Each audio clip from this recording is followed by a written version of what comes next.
रतनगढ़ निवासी सेवानिवृत्त सहायक वनपाल ने की आत्महत्या। परिजनों ने मोर्चरी के आगे दिया धरना। रतनगढ़ कस्बे के वार्ड 41 में रहने वाले सेवानिवृत्त सहायक वनपाल सुशील कुमार पुत्र भंवरलाल पंवार द्वारा जहर खाकर सुसाइड करने के आरोप के मामले में बुधवार सुबह से मृतक के परिजनों के साथ कस्बेवासी व राजनेता अस्पताल की मोर्चरी के आगे धरने पर बैठ गए। मृतक के परिजनों के अनुसार मृतक सुशील कुमार 31 जनवरी 2025 को सहायक वनपाल के पद से सेवानिवृत्त हुए थे। परिजनों के अनुसार सेवानिवृत्ति के बाद से उनकी पेंशन प्रक्रिया शुरू नहीं हुई और सेवानिवृत्ति के बाद जो परिलाभ मिलने थे वो भी नहीं मिले। परिजनों के अनुसार मृतक इस विषय में अपने विभाग के ऑफिस में कई दिनों से चक्कर लगा रहे थे। आरोप लगाया गया कि इसी दौरान ऑफिस के अधिकारियों द्वारा उन्हें प्रताड़ित किया गया, जिससे मृतक डिप्रेशन में आ गए और सोमवार देर रात अपने घर से लापता हो गए थे, जिनके मंगलवार को थाने में गुमशुदगी रिपोर्ट दर्ज करवाई गई। उसके बाद सुशील कुमार ने डिप्रेशन में आकर जहर पी लिया, जो कल मंगलवार शाम मृतक भूतनाथ मुक्ति धाम के पास बेहोशी के हालात में मिले थे, जिनको रतनगढ़ के सरकारी अस्पताल लाया गया, जहां उनके इलाज के दौरान उन्होंने दम तोड़ दिया, जिनका शव पुलिस द्वारा मोर्चरी में रखवाया गया। उसके बाद बुधवार सुबह मृतक के परिजनों के साथ कस्बेवासियों ने मृतक के परिजनों को 50 लाख रुपए मुआवजा, एक सरकारी नौकरी व दोषी अफसरों के विरुद्ध कार्रवाई करने की मांग को लेकर धरना शुरू किया।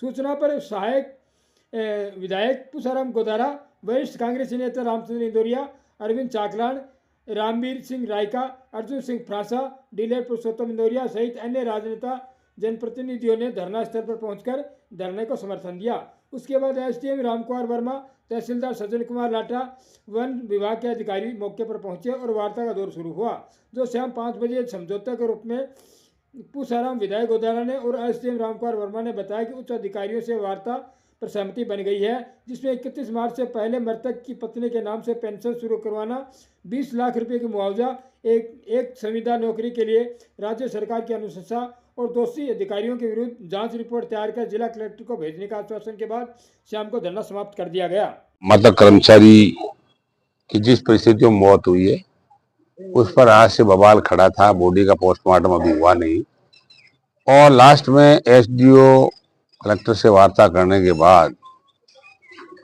और फॉरेस्ट के लोगों के बीच में बैठ कर ये तय हुआ है कि मृतक कर्मचारी को 31 मार्च तक पेंशन और सारे परिलाभ बचे हुए दे दिए जाएंगे। और इसके अलावा इसके दौरान जो भी इसके जीवन के लिए जो घातक सिद्ध हुआ है उसको आत्महत्या करनी पड़ी। इसमें इस बात को लेकर जांच बिठाई गई है। उस जांच में जो भी अधिकारी दोषी पाया जाएगा उसके खिलाफ कार्रवाई की जाएगी। इसके अलावा मृतक कर्मचारी को संविदा पर एक लगाने का फैसला हुआ है।